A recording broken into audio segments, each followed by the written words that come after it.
तो आगे ना हम डिस्कस करने जा रहे हैं इस चैप्टर की लास्ट मेन हेडिंग को, जिसका नाम क्या रहने वाला है, डिसेंट्रलाइजेशन इन इंडिया। ये वाली हेडिंग है ना जो मोस्ट इंपॉर्टेंट हेडिंग में से एक है। यहाँ से ना बहुत सारे क्वेश्चन एग्जाम में पुट होके आते हैं, इसको ना थोड़ा सा ध्यान से आपने देखना है। इस वाली हेडिंग को ना हम क्राइटेरियाज में डिस्कस करेंगे। तो सबसे पहले क्राइटेरिया हम डिस्कस करने जा रहे हैं, जिसमें हम ना मीनिंग देखेंगे। हाँ भी डिसेंट्रलाइजेशन का मतलब क्या होता है। मीनिंग को समझाने से पहले ना मैं आपको एक बढ़िया तरीके से कंसेप्ट क्लियर कर देता हूँ। हमारे इंडिया में फेडरलिज्म कैसे प्रैक्टिस होती है, वैसे मैंने पिछली स्लाइड्स में भी करवा दिया है। हमारे इंडिया में एक सेंट्रल गवर्नमेंट होती है और एक स्टेट गवर्नमेंट होती है।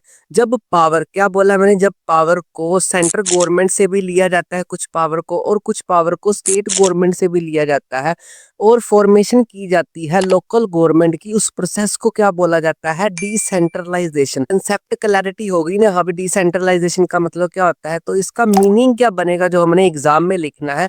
When the power taken from the central government, जब सेंट्रल गवर्नमेंट से पावर ले ली, एंड स्टेट गवर्नमेंट से पावर ले ली, और फॉर्मेशन ऑफ लोकल गवर्नमेंट की फॉर्मेशन के लिए उस प्रोसेस को डिसेंट्रलाइजेशन बोला जाता है। इसकी एग्जाम्पल आपने लिखनी है। अगर एग्जाम में क्वेश्चन आता है ना, what is the meaning of decentralization, तो मीनिंग लिख के साथ में एग्जाम्पल लिखोगे। तो एग्जाम्पल में आपने दो एग्जाम्पल याद रखनी है। डिसेंट्रलाइजेशन, अगर रूरल की बात करें, गांव की बात करें, वहां पर होती है पंचायत, और अर्बन की, शहरों की बात करें, तो वहां पर होती है म्यूनिसिपल कॉर्पोरेशन।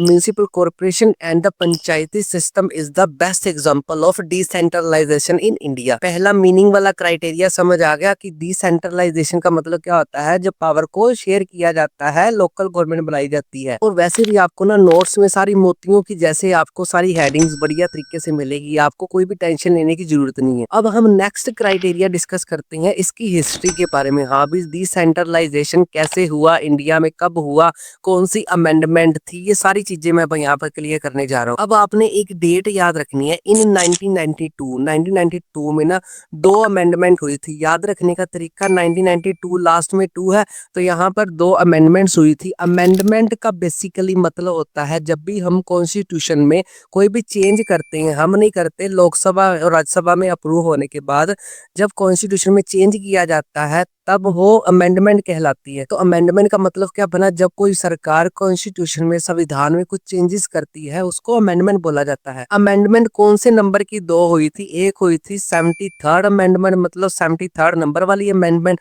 एक हुई थी 74 अमेंडमेंट। जो तो 73rd नंबर वाली अमेंडमेंट है, वहां पर कॉन्स्टिट्यूशन में ये मेंशन कर दिया कि विलेज लेवल के ऊपर एक लोकल गवर्नमेंट होएगी, जिसका नाम क्या होएगा, पंचायत होएगा। और उसको लीड कौन करेगा, उसका हेड कौन होएगा, पंचायत का सरपंच, आपने सुना ही होगा नाम। अब 74 नंबर वाली अमेंडमेंट में क्या दर्ज कर दिया गया कॉन्स्टिट्यूशन में, कि अर्बन लेवल के ऊपर, जो शहरों में लोगों की समस्या सॉल्व करने के लिए कौन सी लोकल गवर्नमेंट होएगी, तो वो होएगी म्युनिसिपल कॉर्पोरेशन। जिसको लीड कौन करेगा, जिसका हेड कौन होएगा, मेयर होएगा। अब बेसिकली चाहे हम सरपंच गांव की बात करें, तो इनका काम क्या होता है, लोगों की प्रॉब्लम को सॉल्व करना, लोकल लेवल के ऊपर लोगों को स्पीडली जस्टिस देना, मतलब लोगों की कोई भी प्रॉब्लम है उसको स्पीडली उसका सोल्यूशन दे देना, सरपंच का ये काम होता है। अगर गांव में कोई भी विकास लेके आना है, गांव में कोई भी चीज का डेवलपमेंट करनी है, तो वो सरपंच ही करवाता है। और अगर यहाँ पर मेयर की बात करें, जो शहर को चलाता है, ये सेम की काम करता है। मान लो शहर में कोई भी डेवलपमेंट लेके आनी है, शहर में कोई सड़क बनानी है, शहर में नाली की व्यवस्था सही करनी है, शहर में सफाई करवानी है, या कोई भी ऐसा काम करवाना है, मतलब शहर को मेंटेन रखेगा मेयर, और गांव को मेंटेन कौन रखेगा, सरपंच रखेगा। तो यही लोकल गवर्नमेंट का मेन मकसद होता है। और एक बात आपने यहाँ पर नोट कर देनी है। कौन सी नोट करनी है, जो लोकल गवर्नमेंट है ना, उसके इलेक्शंस कौन सी बॉडी करवाती है, तो आपने नाम याद रखना है, स्टेट इलेक्शन कमीशन। इसको क्या बोला जाता है, SEC, state election commission are responsible for the elections for local government. Local government के इलेक्शंस SEC करवाता है, जो उसकी जिम्मेदारी होती है। यहाँ पर ना आपको MCQs में भी क्वेश्चन आ सकता है। हाँ भी 73rd नंबर अमेंडमेंट या 1992 डेट को भाई ध्यान से रख लो, नोट्स में मैंने सारे क्वेश्चन डाल दिए। और यहाँ पर ये डेट है ना 1992, इसमें से बड़े सारे क्वेश्चन बनते हैं। हाँ भी लोकल गवर्नमेंट का जो संविधान में मेंशन किया गया शहरों में और गाँव में,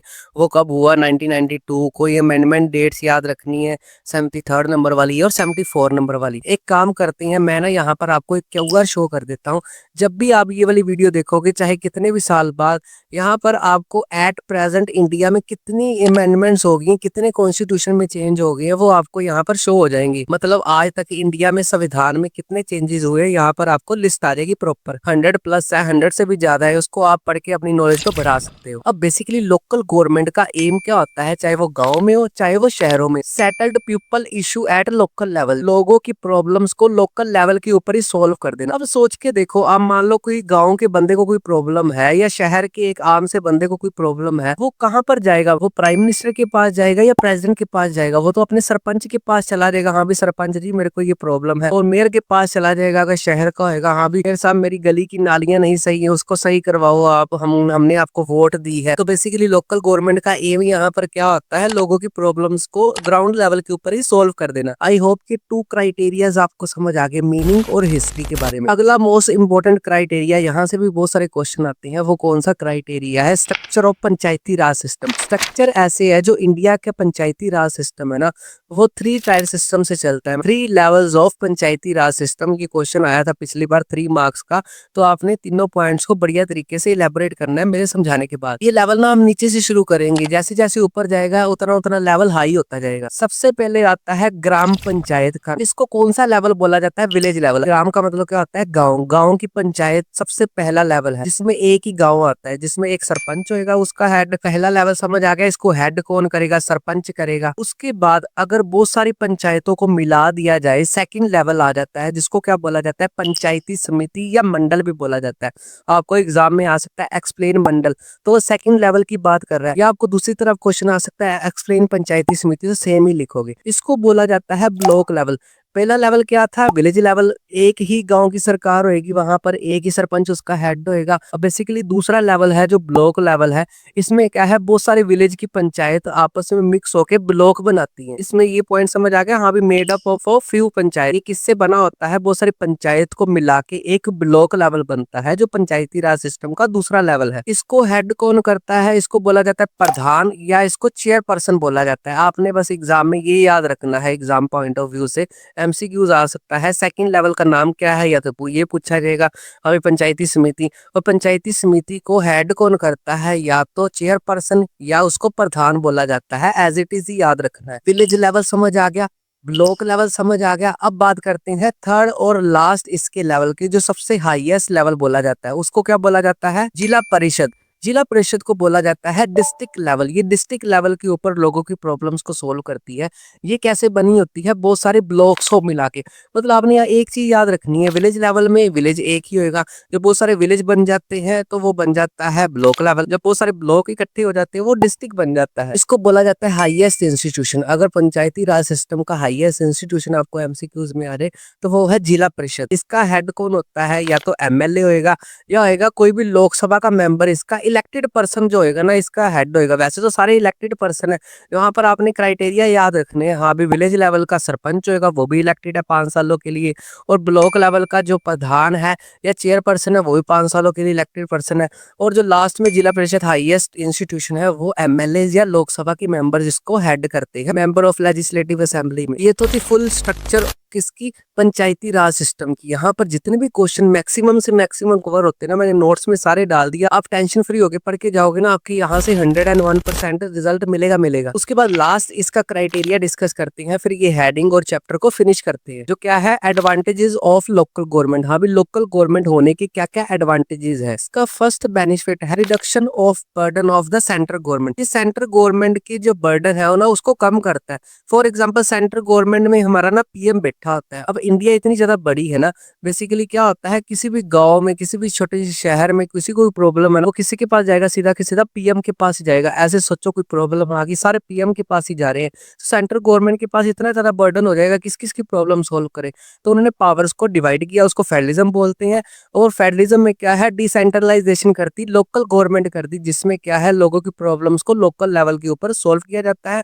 इससे सेंट्रल गवर्नमेंट का भी प्रेशर कम होता है, बर्डन कम होता है। इसको याद रखने का तरीका बैंक और एटीएम से याद रख लो। अगर आप बैंक में सारे चले जाए तो बैंक में भीड़ हो जाएगी, तो एटीएम से पैसे निकालने वाले एटीएम के पास चले जाएंगे, जिससे क्या होगा, बैंक का बर्डन कम होएगा। वैसे ही सेंट्रल गवर्नमेंट का बर्डन कम होएगा, लोगों की प्रॉब्लम्स भी बढ़िया तरीके से सोल्व होंगी। अगली लोकल गवर्नमेंट की एडवांटेजेस है वुमेन एम्पावरमेंट। वुमेन को भी एम्पावरमेंट मिला। कैसे मिला? By reservation. चाहे वो कोई भी लोकल गवर्नमेंट हो, शहरों की या गाँव की। मेरे को कमेंट बॉक्स में बताओ शहरों की लोकल गवर्नमेंट का क्या नाम है भाई, और गाँव की लोकल गवर्नमेंट का क्या नाम है। वहां पर वुमेन्स का रिजर्वेशन कितना कर दिया, 1/3 या 33%। यहाँ पर 33% वुमेन्स का होना जरूरी ही है। अगर वुमेन्स भी सरपंच बनेगी, वुमेन्स भी मेयर बनेगी, जिससे क्या आएगा, समाज में वुमेन की सिचुएशन सुधरेगी और वुमेन्स को एम्पावरमेंट मिलेगी। थर्ड इसकी एडवांटेज है फाउंडेशन ऑफ डेमोक्रेसी। बिल्कुल सही बात है। डेमोक्रेसी में क्या होता है, पावर शेयरिंग होती है। पावर शेयरिंग की प्रोसेस को क्या बोला जाता है, डिसेंट्रलाइजेशन बोला जाता है। पहले क्या होते थे, राजे महाराजे होते थे, क्योंकि सारे काम राजे नहीं करने, लोगों की भलाई तो होती नहीं थी। यहाँ पर क्या है, अलग अलग लेवल ही बना दिए भाई। सेंट्रल गवर्नमेंट अपने तरीके से प्रॉब्लम सॉल्व कर रही है, स्टेट गवर्नमेंट अपने तरीके से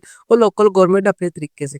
इसको बोला जाता है सही फाउंडेशन ऑफ डेमोक्रेसी। मतलब डेमोक्रेसी अच्छी तरह निभ जाती है जब पावर शेयरिंग बढ़िया तरीके से होती है। अगली इसकी एडवांटेज है डायरेक्ट पार्टिसिपेशन ऑफ पीपल। लोगों का डायरेक्ट पार्टिसिपेशन होता है भाई। यहाँ पर अगर हम मेयर के इलेक्शन में देखेंगे तो सिटीज में लोग इसकी इलेक्शंस में पार्टिसिपेट करते हैं। यहाँ पर कोई भी चीटिंग नहीं होती। जिसको सिलेक्ट करना है उसको मेयर बनाते हैं, वो मेयर उसकी प्रॉब्लम को सोल्व करता है।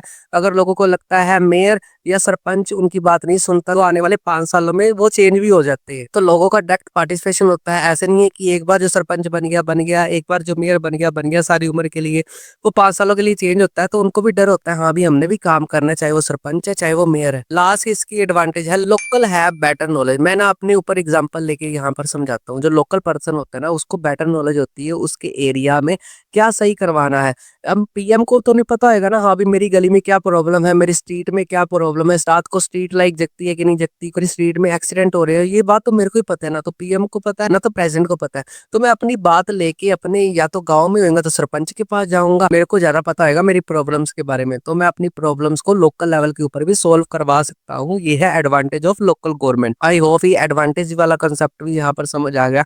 पिछली से पिछली बार एग्जाम में क्वेश्चन आया था, explain the advantages of local government. तो अपनी हेडिंग बना के बढ़िया तरीके से इसको एलेबोरेट करना है। नोट्स में सारी बनी बनाई खीर आपको मिल रही है, आपको कोई भी टेंशन लेने की जरूरत नहीं।